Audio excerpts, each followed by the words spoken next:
A beautiful day here at the White House for the president to have the chance to roll out the red carpet for Japanese Prime Minister Shinzo Abe. A very warm greeting for the Japanese Prime Minister, and through the course of their press conference, referring to each other by first names. Clearly a good moment for the United States and Japan in the eyes of the Obama administration.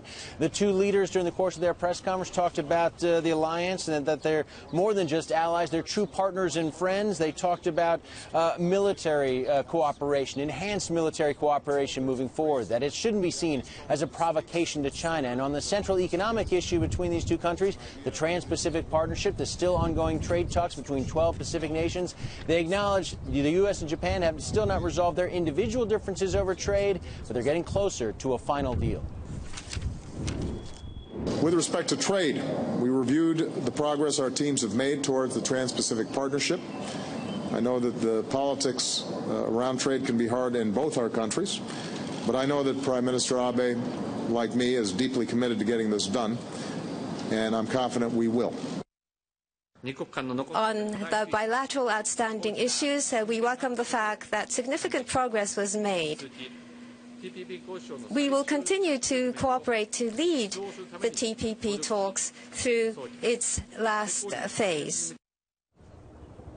And the hope was, when this visit was first announced some time ago, perhaps the U.S. and Japan could announce that they had resolved their own differences, creating even more momentum for the larger 12-nation talks to move forward and wrap up perhaps later on this year. That obviously hasn't happened, but both sides clearly optimistic about the prospects for that down the road. And, Mark, of course, the president's got his trouble selling this deal to skeptical Democrats up on Capitol Hill. Shinzo Abe goes there tomorrow, the first Japanese prime minister to speak to a joint session of Congress, perhaps offering the president a helping hand in trying to convince lawmakers to jump on board. Peter, the president also offered his first reaction to the violence in Baltimore, Maryland. He said that he wants the country to do what he called soul searching. What did we take away from that?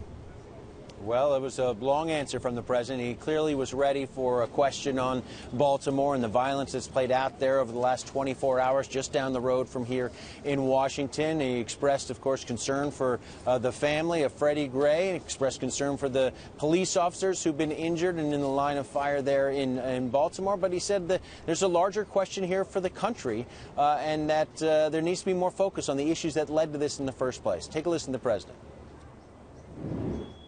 If our society really wanted to solve the problem, we could. It's just it would require everybody saying this is important, this is significant, and that we don't just pay attention to these communities when a CVS burns. The president lamenting a little bit, Mark, that some of his legislative agenda that he thought could have helped address some of the concerns in places like Baltimore had been stymied by Republicans on Capitol Hill, but he said he would continue to try and work in some areas where there is compromise and some prospect for progress going forward in the months remaining in his presidential term.